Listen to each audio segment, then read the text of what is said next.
नमस्कार, MV network देख रहे हैं आप और आपके साथ मैं हूं भारती बघेल। वक्त तो चला है बड़ी बहस का। राहुल गांधी ने जब भारत जोड़ो न्याय यात्रा शुरू की थी तो ऐसा लग रहा था कि कांग्रेस 2024 लोकसभा चुनाव पूरे दमखम से लड़ेगी और हर सीट पर पार्टी के सबसे मजबूत नेता को चुनावी रण में उतारेगी।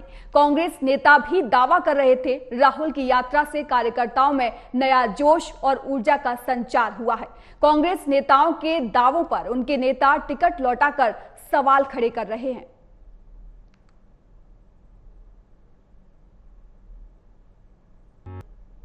– 2024 का लोकसभा चुनाव कांग्रेस और बीजेपी के लिए बड़ा अहम है। बीजेपी जहां अपनी चुनावी रणनीति को अमली जामा पहनाकर आगे बढ़ रही है, तो वहीं कांग्रेस उम्मीदवारों के संकट से जूझ रहे हैं। उसके कई नेता चुनाव लड़ने से मना कर चुके हैं। ये रिपोर्ट देखिए। सचिन पायलट, नवजोत सिंह सिद्धू, हरीश रावत वो दिग्गज कांग्रेस नेता हैं जो चुनाव लड़ने से पहले हथियार डाल चुके हैं। कांग्रेस की मुसीबत यहीं पर खत्म नहीं हो रही। कई बड़े कांग्रेसी नेता लगातार पार्टी का साथ छोड़ रहे हैं, तो वहीं कांग्रेस छोड़ रहे नेताओं पर कांग्रेस का कहना है कि ये सभी ईडी, सीबीआई के डर से पार्टी छोड़ रहे हैं। लेकिन सवाल ये है कि कांग्रेस की आने वाली लिस्ट में क्या कोई बड़ा नाम सामने आएगा?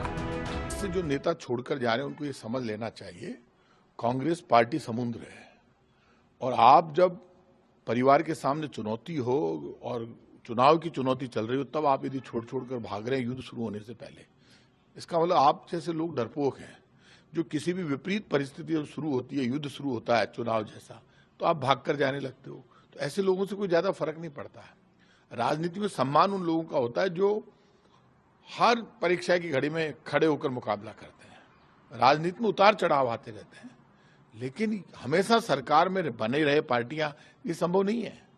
कल बीजेपी का भी राज खत्म हो जाएगा, तो बीजेपी और कांग्रेस, वैसे हमारे साथ भी आ रहे हैं लोग बीजेपी छोड़ के, तो ये जो इधर उधर जाने का सिलसिला शुरू हुआ है और कांग्रेस में जो ये समझ रहे हैं कि कांग्रेस 70 सीटें जीती है राजस्थान में, कल कांग्रेस फिर लौटेगी, देश में भी कांग्रेस का शासन आएगा और ये जो चुनाव है इस बार बड़ा स्पेशल है। तो रिपोर्ट में आपने देखा किस तरीके से राहुल गांधी ये बताते हुए नजर आ रहे हैं कि डरना नहीं है बल्कि लड़ना है। लेकिन हम भी देख रहे हैं कि कांग्रेस के जो बड़े नेता हैं वो किस तरीके से अपने पैर पीछे की ओर खींच रहे हैं और चुनाव लड़ने से वो इनकार कर चुके हैं। तो इससे ये तस्वीर साफ होती है कि आगामी लोकसभा चुनाव जो है वो कांग्रेस के लिए बहुत ज्यादा गंभीर होता जा रहा है, क्योंकि जिस तरीके से एक के बाद एक बड़े नेता अपना पैर पीछे खींचते नजर आ रहे हैं, उस तरीके से ये समझा जा सकता है कि जो आगामी लोकसभा चुनाव है कांग्रेस के लिए वो कितना मुश्किल होने वाला है। और इसी पर विस्तार से चर्चा करने के लिए हमारे साथ संदीप त्रिपाठी, प्रवक्ता कांग्रेस के जुड़ गए हैं, बिनू मेनन, नेता बीजेपी से जुड़ गए हैं और महेंद्र सिंह, राजनीतिक विश्लेषक हमारे साथ जुड़ गए हैं। आप तीनों का बहुत बहुत स्वागत है एएमवी नेटवर्क पर।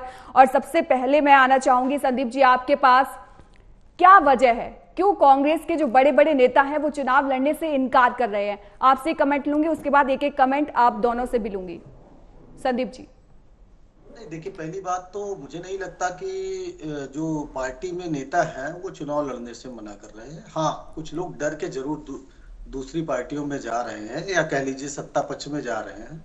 ये कहना तो ठीक होगा, लेकिन ये कहना मुझे नहीं लगता कि सही है कि कोई चुनाव से डरकर जो है चुनाव नहीं लड़ना चाहता। हाँ, कुछ लोग की उम्र ज्यादा है जी, सुन लीजिए, कुछ लोगों की उम्र है और इस वजह से हो सकता है, या कभी कभी फैमिली प्रॉब्लम होती है, उस वजह से लोग बहुत सारे। अब भारतीय जनता पार्टी के तो पहली लिस्ट में अब बताइए जो है पवन सिंह नेता थे, उन्होंने चुनाव लड़ने से मना कर दिया। तो अब ये कह दे कि भारतीय जनता पार्टी के जो है सारे नेता डर कर चुनाव ही नहीं लड़ना चाहते या भारतीय जनता पार्टी से कोई चुनाव ही नहीं लड़ना चाहता, तो ये कहना गलत होगा। आज बात ये है, मुद्दा ये नहीं है कि लड़ना कौन चाहता है कौन नहीं लड़ना चाहता है। मुद्दा ये है कि आज भारतीय जनता पार्टी ने 10 साल के कुशासन में जो वादे किए थे उन वादों पर उन्होंने क्या किया है। अगर उन वादों के आधार पर जनता चुनाव करती है तो चाहे संदीप त्रिपाठी लड़े या कांग्रेस पार्टी का कोई बड़ा नेता चुनाव लड़े, जनता उसको वोट देगी। आज जिस तरीके से कांग्रेस ने पिछले 10 वर्षों से लगातार विपक्ष की आवाज को बुलंद किया है और जनता की आवाज को लगातार उठाया है, मुझे ये लगता है कि जनता आज जो है एक विकल्प के रूप में कांग्रेस को देख रही है। ठीक है संदीप जी, एक दर्जन से ज्यादा मेरे पास नाम है। सोनिया गांधी, मल्लिकार्जुन खड़गे, अशोक गहलोत, दिग्विजय सिंह, कमलनाथ, जितेंद्र सिंह, सचिन पायलट, नवजोत सिंह सिद्धू, हरीश रावत, और अपनी रिपोर्ट में भी हमने ये नाम गिनाए। और उसके बाद आप ये कैसे कह सकते हैं कि ये तो दूसरी पार्टी में शामिल नहीं हुए ना? ठीक है, मैं आपसे कमेंट लूंगी। उससे पहले मैं बीनू मेनन जी आपके पास आना चाहूंगी। एक कमेंट आपका भी, क्या वजह आप मानते हैं कि कांग्रेस के जो बड़े नेता है वो चुनाव नहीं लड़ना चाह रहे हैं? इनको यकीनन जो स्थिति है, ग्राउंड रियलिटी जो है उन्हें मालूम है कि उनका अस्तित्व है नहीं। इसीलिए इनके पार्टी के जो कद्दावर नेता है वो इलेक्शन नहीं लड़ना चाहते। 2019 में आपको याद होगा राहुल गांधी को पूरा अंदाजा हो गया कि वो हार जाएंगे। जी चलिए, मैं एक कमेंट इस पर महेंद्र जी आपसे भी लेना चाहूंगी। आपका क्या कुछ मानना है, क्या वजह आपको लगती है कि कांग्रेस के जो बड़े नेता हैं वो अपना पैर पीछे की ओर खींच रहे हैं? पूर्ण बात है कि कांग्रेस में एक जनरेशनल चेंज हो रहा है। सोनिया गांधी की कांग्रेस से अब राहुल गांधी की कांग्रेस बन रही है।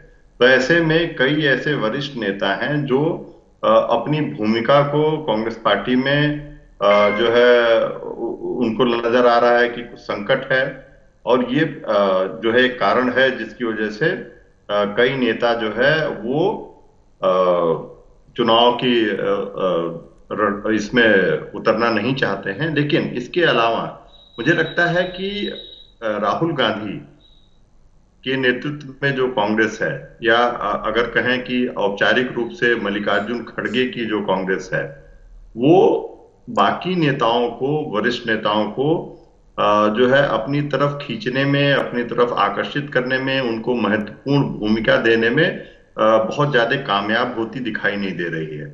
लेकिन इससे कतई नहीं ये निष्कर्ष निकाला जाना चाहिए कि कांग्रेस चुनाव नहीं लड़ रही है। कांग्रेस बहुत, मुझे लगता है कि तमाम अंतर विरोधों के बावजूद कांग्रेस जो है चुनाव लड़ रही है, और राहुल गांधी ये चुनाव लड़ रहे हैं। अगर लेकिन एक नेतृत्व संकट आप कह सकते हैं, खासकर इस वजह से जो प्रमुख कारण मैंने बताया कि एक जनरेशनल चेंज हो रहा है कांग्रेस पार्टी में, और जो बार बार मैं ये बात कहता हूं कि जो हमारे लोकतांत्रिक पार्टियां हैं, जो राजनीतिक दल हैं, उनमें कभी भी जो सत्ता परिवर्तन होता है तो कोटरी जो है उसका परिवर्तन नहीं होता है। चाहे अगर हम देखें इंदिरा गांधी से राजीव गांधी पे आए, या राजीव गांधी से जो है हम सोनिया गांधी पे आए, तो सब नेताओं के अपने अपने जो है एक विश्वस्त लोग होते हैं जिनको महत्वपूर्ण भूमिकाएं दी जाती हैं। तो ये प्रमुख कारण है। लेकिन इस बात से ये निष्कर्ष निकालना कि कांग्रेस चुनाव नहीं लड़ रही है, मुझे लगता है ये सिंप्लीफिकेशन होगा पूरे जो है इस चुनाव में। पूरी तरीके से, जिस तरीके से राहुल गांधी अपनी दूसरी यात्रा पे हैं, कांग्रेस कोशिश कर रही है। हाँ, निश्चित रूप से भारतीय जनता पार्टी से अगर उसकी तुलना करें तो अगर चुनावी तैयारियों की बात करें, अगर चुनावी रणनीति की बात करें, अगर हम विचारधारा के स्तर पे बात करें, हम संगठन के स्तर पे बात करें, तो निश्चित रूप से भारतीय जनता पार्टी कहीं कहीं आगे दिखाई दे रही है। खासकर प्रधानमंत्री नरेंद्र मोदी के नेतृत्व की जो भारतीय जनता पार्टी है, जिसको 24/7 आप इलेक्शन जो है महेंद्र जी, निष्कर्ष तो अभी निकाला ही नहीं है कि चुनाव नहीं लड़ रही है कांग्रेस पार्टी। सवाल तो ये था कि जो कांग्रेस के बड़े नेता हैं वो चुनाव लड़ने से इनकार क्यों कर रहे हैं? संदीप जी, आप कुछ कहना चाहते हैं, कहिए। नहीं, पहली बात तो ये कहना, भारतीय जनता पार्टी में बहुत सारे वरिष्ठ नेता थे, उनको 75 साल का एक टारगेट सेट करके उनको से जो है साइडलाइन कर दिया गया, या किसी को राज्यपाल बना दिया गया, या किसी की राजनीति जो है खत्म कर दी गई। वहां पर हम सवाल नहीं पूछते हैं। अगर हमारे यहाँ सीनियर नेता चुनाव, अभी आप कह रहे हैं कि वो लड़ना नहीं चाहते, ये बात किसने कही? ये कोई पार्टी का अधिकृत बयान तो नहीं है कि पार्टी उनको टिकट दे रही थी, उन्होंने मना किया। सर, बड़े नेताओं के बयान है ये, वही उसी की तर्ज पर मैंने कहा। आप बताइए, हरीश रावत का आप बताइए, हरीश रावत ने क्या कहा उत्तराखंड में? आप दिग्विजय सिंह का बताइए, आप सचिन पायलट का बताइए। सभी ने किसी न किसी वजह से इनकार तो किया है ना सर, इससे तो आप मुंह नहीं मोड़ सकते। मैं जवाब और सर अगर जी जी मैं वही सचिन पायलट जी चुनाव लड़ेंगे। और एक चीज आप मान के चलिए कि बहुत सारे नेता ऐसे हैं। अब शिवराज सिंह चौहान जी अगर जो है चुनाव लड़ने जा रहे हैं 3 बार के मुख्यमंत्री, तो मैं ये कह दूं कि जो है मध्य प्रदेश में उनके पास कोई उम्मीदवार नहीं था जो एक मुख्यमंत्री को आप सांसद का जो है चुनाव लड़ा रहे हैं। या बहुत सारे ऐसे नेता हैं जिस वसुंधरा राजे और फला व्यक्ति को आप लड़ा रहे हैं, तो इनके पास प्रत्याशी नहीं है, तभी इतने बड़े नेताओं को आप जो है एक सांसद के चुनाव में लेके आ रहे हैं, जबकि एक मुख्यमंत्री का प्रोटोकॉल और पद क्या होता है बताने की जरूरत नहीं है। तो ये कहना जो है ये कह रहा हूं कि अभी हमारे राजनीतिक विश्लेषक महोदय ने बहुत अच्छी बात कही कि जनरेशन चेंज जो है, जो एक पार्टी की उम्र कह लीजिए या कुछ भी कह लीजिए, एक चेंजिंग आ रही है। वो चेंजिंग से भारतीय जनता पार्टी आज के कुछ साल पहले गुजर चुकी है और आज कांग्रेस उसके गुजरने के लास्ट पड़ाव पे है। और लगभग ये आप देख लीजिए, CWC में आप देख लीजिए और हर जगह आप देखेंगे तो ये चीजें दिखती हैं। अब आप उसको किस परिप्रेक्ष्य में लेना चाहते हैं तो वो आप पर नजरिया। अगर भारतीय जनता पार्टी ये कहती है तो मैं तो फिर कहूंगा कि जो है भारतीय जनता पार्टी के पास मध्य प्रदेश में उम्मीदवार नहीं है, राजस्थान में इनके पास उम्मीदवार नहीं है। और मध्य प्रदेश में आपका क्या है सर? अगर मध्य प्रदेश में कांग्रेस की स्थिति की बात करूं तो वो क्या है? 29 में वहां पर 27 सीटें जीतेंगे अब की बार।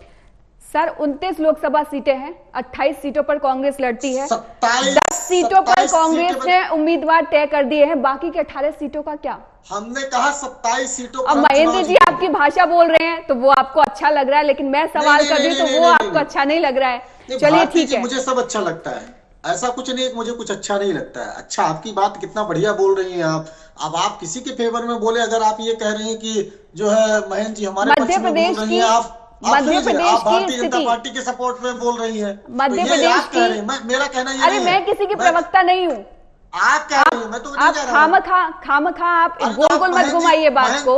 आपने मध्य प्रदेश की बात की, संदीप जी, अरे सुन तो लीजिए मान्यवर, सुन तो लीजिए, विश्लेषण कर रहे हैं, सुन तो लीजिए। आपने मध्य प्रदेश की बात की, मध्य प्रदेश पे मैंने काउंटर किया कि 29 सीटें वहां पे हैं, 28 पे कांग्रेस लड़ती है, 10 सीटों पे उम्मीदवार तय कर दिए हैं। 18 सीटों का क्या? 18 सीटों पर तो उम्मीदवार उतारे नहीं है। खैर ठीक है, अरे चुनाव हो गए क्या? उम्मीदवारों तो चुनाव की तारीखों का ऐलान हो गया, चुनाव की तारीखों का ऐलान हो गया सर। यहाँ पे उम्मीदवारों का पता ही नहीं है। जवाब दीजिए, ठीक है, कितनी सीटों पे उम्मीदवार? चलिए ठीक है, बीनू जी आपके पास आना चाहूंगी मैं। देश भर में 200 सीट ऐसी है जहां पर बीजेपी और कांग्रेस आमने सामने है, तो इसके लिए बीजेपी ने क्या कुछ रणनीति तैयार की है? रह गई थी उस टाइम पे भी। देखिए 2019 में भी आपको याद होगा कि राहुल गांधी जी को मालूम था कि वो हारेंगे और वो संदीप जी ऐसे डिबेट नहीं होती है ना सर, ऐसे डिबेट नहीं होती है ना संदीप जी, मुझे मजबूरन आपको ऑडियो डाउन करवाना पड़ेगा, ऐसे नहीं होती है डिबेट सर। वोट मांग रहे थे, ऐसा मिलापने से कुछ नहीं होता, याद है, नहीं है, 2019 याद है। Face the reality. हाँ तो रियलिटी ये नहीं है कि 2 करोड़ रोजगार देंगे ना लोगों को। ये रियलिटी ये नहीं कि 2022 में बात की थी, उनका क्या हुआ? संदीप जी ऐसे डिबेट नहीं हो सकती है। संदीप जी समझने की कोशिश कीजिए, ये मछली बाजार नहीं है, ये एमवी नेटवर्क है, ये एमवी नेटवर्क है। निष्कर्ष निकालने के लिए आपको बुलाया गया था, यहाँ पे तमाशा करने के लिए नहीं सर। ऐसे आप दोनों चिल्लाएंगे तो मैं कैसे बात सुनूंगी? मैं एक एक करके आप सभी से सवाल पूछ रही हूँ, आप सभी जवाब दीजिए। बीनू जी बोलिए। चलिए, ये बात सच नहीं है कि अमेठी से जो इनकी पुश्तैनी सीट थी वहां से इनका बोरी बिस्तर पैक हो गया राहुल गांधी जी का? बीच में फिर बोल रहे हैं जयराम रमेश जी ने खोली है, जयराम रमेश जी ने तो बोला हमारी पार्टी में अनुशासन नहीं है, हमारी पार्टी में नेतृत्व। संदीप जी आप सुनने के मूड में आए हैं? संदीप जी, जयराम संदीप जी, आप सुनने के मूड में आए, ये बताइए। चुनाव मध्य प्रदेश में लड़ाने की इतने बड़े नेता के एमपी का चुनाव आप लड़ा रहे हैं, प्रधानमंत्री बनाएंगे क्या? प्रधानमंत्री बनाएंगे क्या? ऐसे डिबेट नहीं हो सकती है संदीप जी, आप क्यों नहीं समझते हैं? आप तो इतने बड़े प्रवक्ता हैं, आपको समझना चाहिए। अगर आप ही ऐसे करेंगे तो क्या फिर मैं किसको समझाऊं? बीनू जी आप बोलिए, और आपको बारी में दूंगी, आप उस पर जवाब दीजिएगा, लेकिन ऐसे बीच में बोलकर कुछ नहीं मिलेगा सर। आपको पता है कि जवाब है नहीं है तो ऐसे घुमा लो, ऐसे नहीं चलेगा ना सर। क्या है, इनकी जब पोल खुलती है, ये कांग्रेस, मैं कई डिबेटों में देखा है, ज्यादातर जो कांग्रेस के प्रवक्ता आते हैं वो उनका यही काम होता है, बीच में टोक देंगे, बीच में बोलने लग जाएंगे ताकि इनकी जो है पोल पट्टी खुले ना। ठीक है बीनू जी, आप मेरे सवाल का जवाब दीजिए। और जयराम रमेश जी ने, भारती जी, जयराम रमेश जी ने तो इस बात को बोला है, इन्होंने बोला है कि हमारे में नेतृत्व की कमी है, हमारे में अनुशासन की कमी है, ये तो खुद जयराम रमेश जी ने बोला है। और इनके मांडी से जो प्रत्याशी है, ये कह रहे हैं ना कि भाई हम समय आगे बढ़ाना चाहते हैं, हम डरे नहीं है। उन्होंने तो साफ बोला है प्रतिभा जी ने कि हमारे यहां पे वर्कर काम करने को नहीं है, मैं हार जाऊंगी, मैं हारने के लिए इलेक्शन नहीं लड़ूंगी, ऐसा बोला है। तो हार सुनिश्चित जो है, इसलिए कद्दावर नेता इनके कंटेस्ट नहीं कर रहे हैं इस बात को। और सचिन पायलट जी ने भी बोला अगर मैं लड़ूंगा तो मैं जीतने के लिए लड़ूंगा, और इनका अभी तक जो है नामांकन ही नहीं हुआ, ना अपना सीट डिसाइड कर पाए हैं वो लोग। देखिए ये कांग्रेस जो है, यहां पे राहुल गांधी जो है कहते हैं कि मोदी जी मुझसे डर गए, पर मोदी जी तो डर गए और वहां पे भारत जोड़ो यात्रा चला रहे हैं। भाई अपने भारत जोड़ो से पहले अपना परिवार तो जोड़ लो। भारत तो टूटा ही कब था? भारत को थोड़ा आपने था पहले, पाकिस्तान और बांग्लादेश का विभाजन करके, उसके बाद तो भारत टूटा ही नहीं है, भारत एक है। तो भारत जोड़ने की जगह मैंने परिवार जोड़ना चाहिए। सारे नेता, इनके कद्दावर नेता स्टैंड खींच चुके हैं, पीछे हो चुके, उन्हें मालूम है वो हार है। जयराम रमेश जी के मुंह से तो इस बयान को निकला है ना, कह रहे हैं हम नेतृत्व नहीं है हमारे पास, हम नहीं जीतेंगे, ये बात तो कबूल रखा उन्होंने। ठीक है, अगर बीजेपी अगर उतरती है, अपने प्रोग्रेस कार्ड पर उतरती है, जो काम करके दिखाया है, जो वादों पे अमल उतरे, उस पर खरे उतरकर हम सामने आए हैं। आप मुझे बताइए कांग्रेस पार्टी किस बात पर आज तक टिक कर आई है? हमने जब पार्टी का गठन हुआ और आज तक जो है हमारी आइडियोलॉजी में कोई बदलाव नहीं आया। इनकी आइडियोलॉजी समय रहते रहते चेंज होती रहती है। इन्होंने विलापने का अलावा काम क्या किया? मुझे एक बात बता दीजिए, एक गिनती गिनवाइए मुझे। ठीक है संदीप जी, इसका जवाब दीजिए, और साथ ही साथ मेरे सवाल का जवाब भी कि आगामी लोकसभा चुनावों में 200 सीटें ऐसी हैं जहां पर बीजेपी और कांग्रेस आमने सामने है, तो उसके लिए कांग्रेस ने क्या कुछ रणनीति तैयार की है? 196 जी, 196 सीटें हैं। अब जो है पहली चीज नेताजी ने भी बताया है कि कांग्रेस ने भैया आप जिस अस्पताल में पैदा हुए होंगे उसको भी कांग्रेस ने बनवाया होगा, जहाँ पढ़ाई किए होंगे वो विद्यालय भी कांग्रेस ने ही बनवाया होगा। अब और कुछ बताने की जरूरत नहीं है, अगर इतने भी न समझो तो और कुछ बता दूं। 40 अनुसंधान केंद्र हमने बनाए हैं। आप एक अनुसंधान केंद्र का नाम बताइए। ट्रेन में जितनी हमने ट्रेन चलाई तो उसमें आपने ट्रेनों की संख्या कम कर दी, बढ़ाने की बात जाने दीजिए। और मैं बताता हूँ 12,000 गाँव प्रतिवर्ष लाइट दी, आपने कितनी दी? 4,000 का। आप बिजली विभाग जाकर वेबसाइट पर देख लीजिएगा, ऊर्जा मंत्रालय की वेबसाइट पर पढ़ लीजिएगा। ये गुम्मेबाजी और जो नौटंकी करने से काम थोड़ी ना चल जाएगा। आप आइए ना, डेवलपमेंट पे बात करिए। आप उसमें कहाँ बात करते हैं? आप भाग जाएंगे, राहुल गांधी ऐसा है वैसा है, ये है वो है। आइए डेवलपमेंट पे चर्चा करते हैं, कर लीजिए। 10 साल का आपका, 10 साल का पिछला हमारा। हमने जो है भूमि अधिग्रहण बिल दिया, हमने खाद्य सुरक्षा अधिनियम दिया, शिक्षा अधिकार दिया, सूचना का अधिकार दिया, भोजन का अधिकार दिया।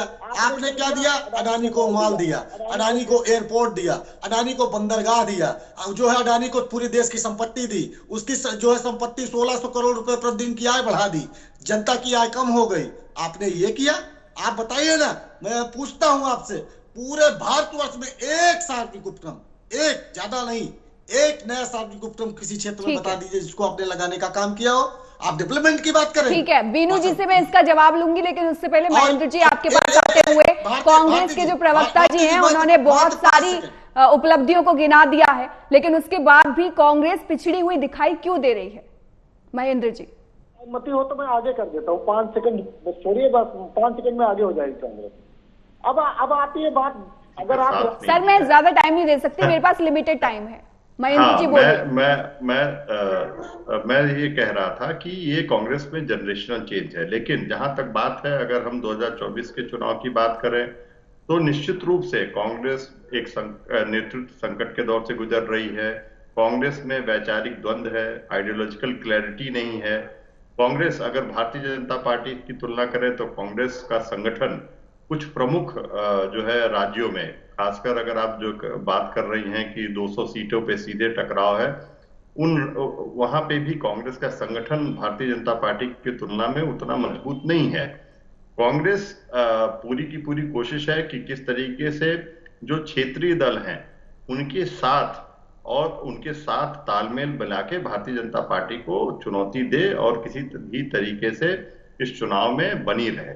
तो ये साफ है, चाहे उत्तर प्रदेश हो, चाहे बिहार हो, चाहे महाराष्ट्र हो, चाहे वेस्ट बंगाल हो, कांग्रेस जो है। और इसके अलावा आप देखिए, जो इस क्षेत्रीय दलों का प्रमुख एजेंडा होता था, कभी कास्ट सेंसस को लेके या जो है जो सोशल इंजीनियरिंग, सोशल जस्टिस की राजनीति थी, जो ये क्षेत्रीय दल 1990 के दशक में जो राजनीति करके ये क्षेत्रीय दल आगे आए थे, कांग्रेस उस पूरे एजेंडे को अपनाना चाहती है। जिस तरीके से बहुत जो है खुल के पहली बार कांग्रेस ने जो है जातीय जनगणना की बात की है, तो निश्चित रूप से अगर हम आज देखें इन प्रमुख बिंदुओं पे, तो कांग्रेस कहीं न कहीं भारतीय जनता पार्टी से कमजोर नजर आती है। अगर हम चुनावी रणनीति की बात करें, चुनावी राजनीति की बात करें, किस तरीके से जो सीटों के बंटवारे की जो है कैंडिडेट्स अनाउंस करने की बात करें, या गठबंधन में देरी की बात करें, जिस तरह आप देखिए बिहार में भारतीय जनता पार्टी ने अपना गठबंधन घोषित कर दिया कि कौन कितनी सीटों पे लड़ेगा, लेकिन अभी जो इंडिया अलायंस है वो ऐसा करने में सक्षम नहीं है। बिल्कुल सर, और यही सवाल है जिस पर आज चर्चा हो रही है इस डिबेट में। लास्ट कमेंट में आप तीनों से लेना चाहूंगी। सबसे पहले बिनू जी आप बोलिए।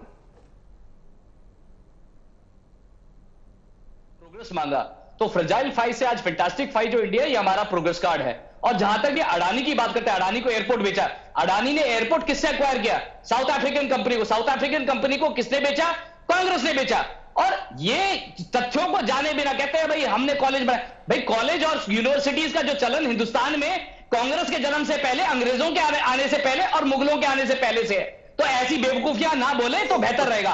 और जहां तक अंबानी वाली बात है, दिसंबर की कंपनी थी राहुल गांधी जो है मोदी जी मंच ने से कहते हैं राजस्थान के मंच से अंबानी को बीजेपी के साथ जोड़ते हैं, और अगले दिन जो है राजस्थान सरकार एमओयू साइन करती है Adani power sector energy power के साथ। ठीक है। और 2000 समथिंग हेक्टेयर जमीन जो है ठीक है अडानी पावर सेक्टर। ठीक है संदीप जी, इस पर फाइनल कमेंट आप दे दीजिए। टाइम बहुत कम है बिनू जी, मैंने आपको मौका दे दिया। संदीप जी फाइनल कमेंट जल्दी से।